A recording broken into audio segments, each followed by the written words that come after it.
Good morning, children. Welcome back to the social studies class. Children, can you tell me in which country we are all living? Yes, of course, we are all living in India.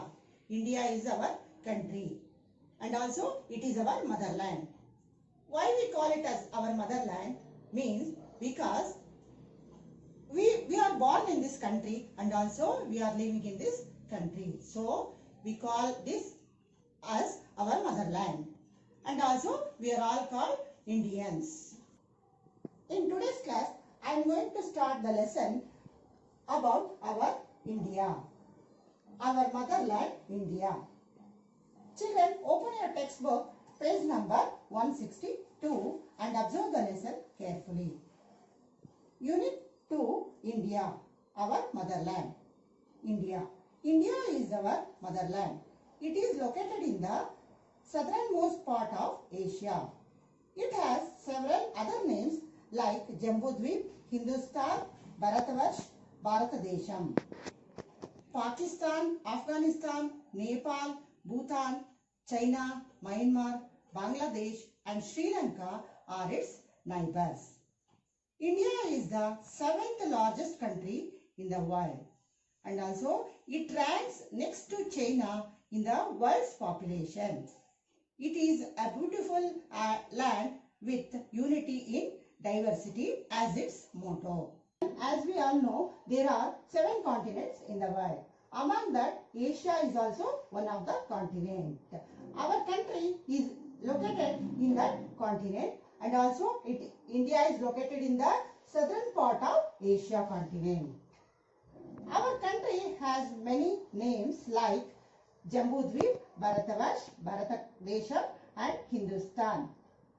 So, China, Pakistan, Nepal, Bangladesh, Myanmar, Sri Lanka, these countries are our neighboring countries.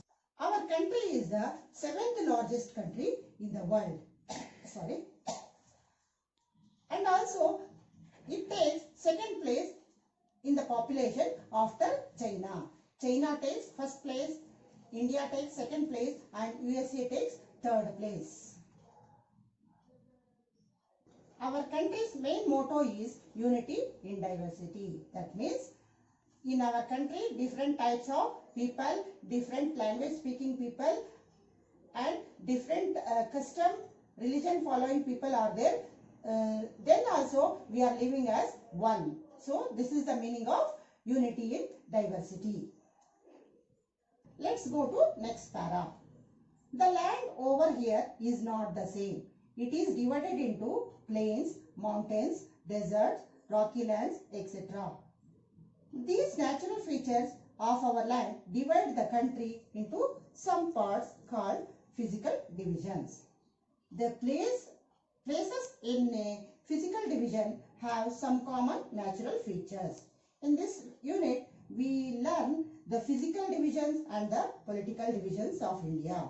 We also learn about the Indian dress, occupations and various other things. This unit also describes the 5 southern states. Children, as we learned in the previous class that land over here are not same. They are divided into plains, plateaus, hilly areas, mountains, desert, etc. These natural features of our country is divided into some parts. They are called physical divisions. These physical divisions have common natural features. Let us see our physical divisions briefly. The physical divisions of India. The surface of the land is not in a proper level. The natural regions of India are rocks, snowy mountains, hills, plains, deserts, plateaus. In brief, India has all the land and the water forms in it. It is very rich in natural resources.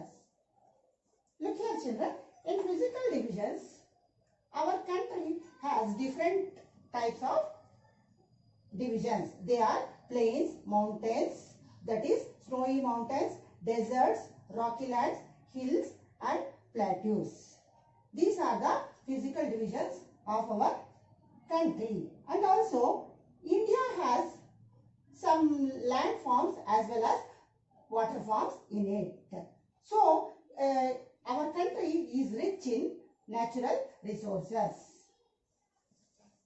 India is bounded by Himalayas, the snow-capped mountains in the north, and the Indian Ocean in the south, the Bay of Bengal in the east, and the Arabian Sea in the west. Then our country, India, is bounded by Himalayas in the north and the Indian Ocean in the south, and the Bay of Bengal in the east and the Arabian Sea in the west. Our country, India, is bounded by Himalayas in the north, Indian Ocean in the south, Bay of Bengal in the east, and the Arabian Sea in the west. Now let us see the physical divisions one by one. The Himalayas. The Himalayas are the north of India. Now let us see the physical divisions one by one. The Himalayas. The Himalayas are in the north of India. They are snowy throughout the year. This is the reason why North India always remains cooler than South India. The Great Himalayan Range forms the crown to India. The Himalayas are the highest mountain regions of the world. Most of the rivers have their origin in this Himalayas.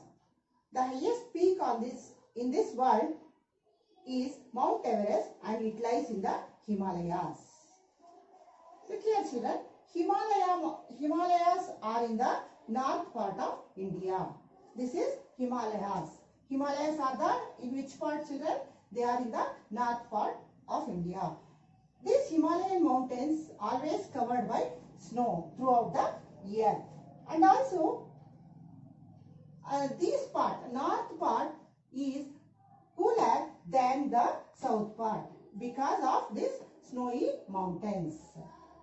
These Himalayas are the highest mountain regions in India. These Himalayan mountains are the highest mountain regions in India, and also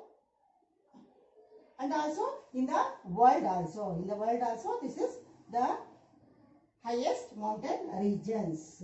Most of the rivers originate in these Himalayan mountains.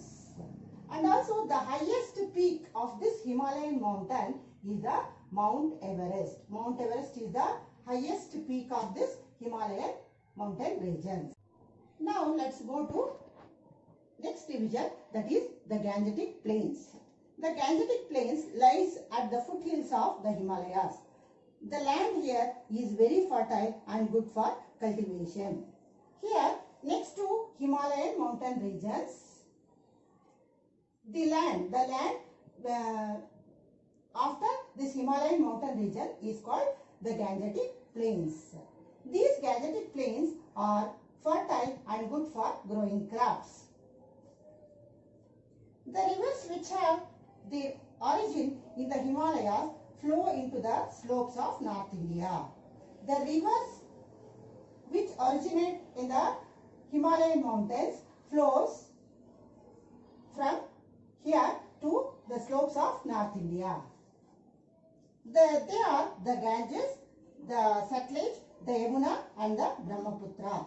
The rivers like Ganga, Yamuna, Brahmaputra and Satluj flows through these areas.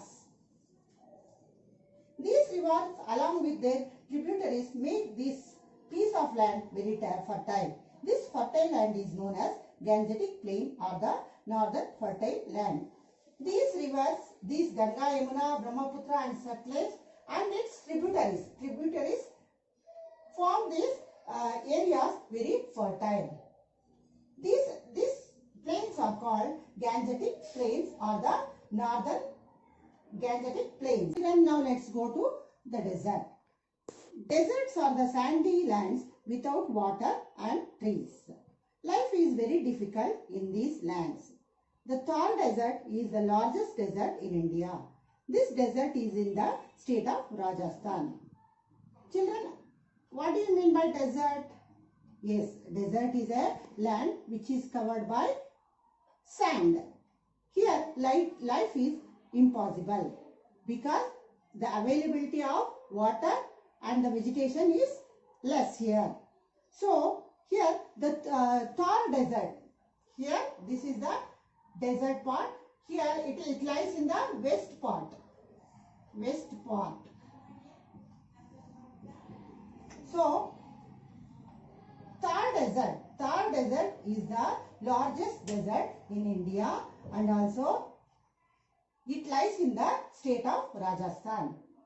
So children, in today's class we have learnt about our country, physical divisions of our country and its three divisions like Himalayan ranges and Gangetic plains and the desert. I hope you all understood what I taught in this class. I will continue in the next class. Thank you children.